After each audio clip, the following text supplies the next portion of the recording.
Hello everyone, welcome to my channel. I'm Annery Morgan. If you're new here, please go ahead and subscribe to my channel, and if you've been here before, welcome back. I'm going to talk about my ancestry. Now, ever since I've heard about 23andMe and Ancestry.com, I've always been interested to know what different regions or parts of the world my DNA is linked to, and I've always been on YouTube watching videos of people, especially Jamaicans or Caribbeans, revealing their ancestry results, and I finally did it. I sent in a saliva sample, and within like 4 to 6 weeks they sent me my results. And yeah, when I sent in my sample, I told a couple people that aren't necessarily from the Caribbean or of African descent. I told them like, oh, I went ahead and I did this, kind of like seeing if they would be interested in doing it as well, and I was just excited about it. And they were like, oh, I don't think I would need to do that because I already know my ancestry, I already know like my whole family history, or there's a book that has my whole lineage. And they would say stuff like that, and I'm like, what?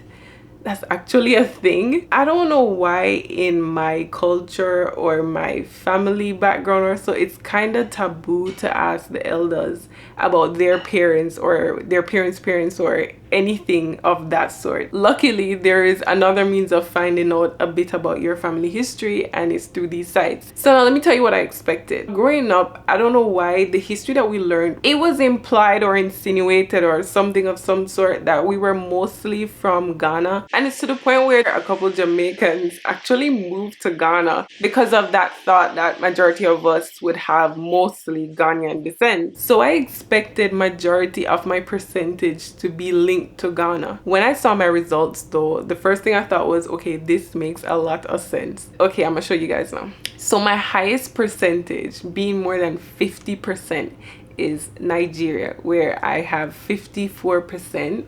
And then it's Benin and Togo at 12%, Scotland at 11%, Cameroon, Congo, and Western Bantu people at 10%, Ivory Coast and Ghana being 8%.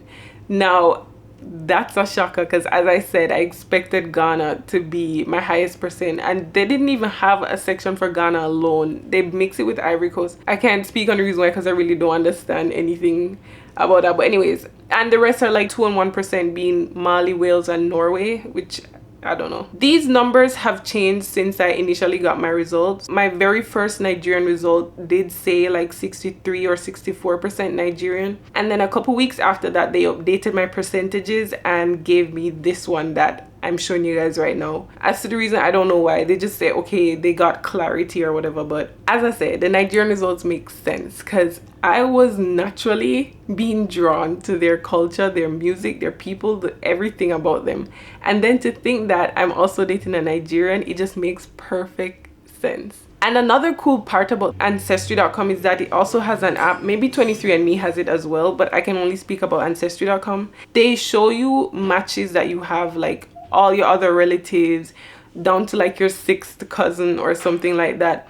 So it's really a good way to link and meet new family members that you never even knew existed. Every couple of days or so, I would get a message from a new cousin or something living in whatever part of the world, basically trying to figure out how we link and through which relative we're linked. And another cool part about everything is, after summing up all my results, Ancestry could link me back to Jamaica and say, okay, you're from Jamaica, which technically means that we're forming our own sort of gene pool based on all of these mixes. Finally, the last cool part about the site is they could also look into my DNA and tell me specific traits that I have. For example, they could tell me that I tend to have more watery earwax, or that I have sprinter genes, or how I break down my beta carotenes, and what deficiency I would tend to have, and what type of nutrition I should consume more. And all of that was just really cool. And yeah, now if you like my content, go ahead and subscribe to my channel. I have plenty of other different things planned. Thank you so much for watching, and I'll see you in the next one.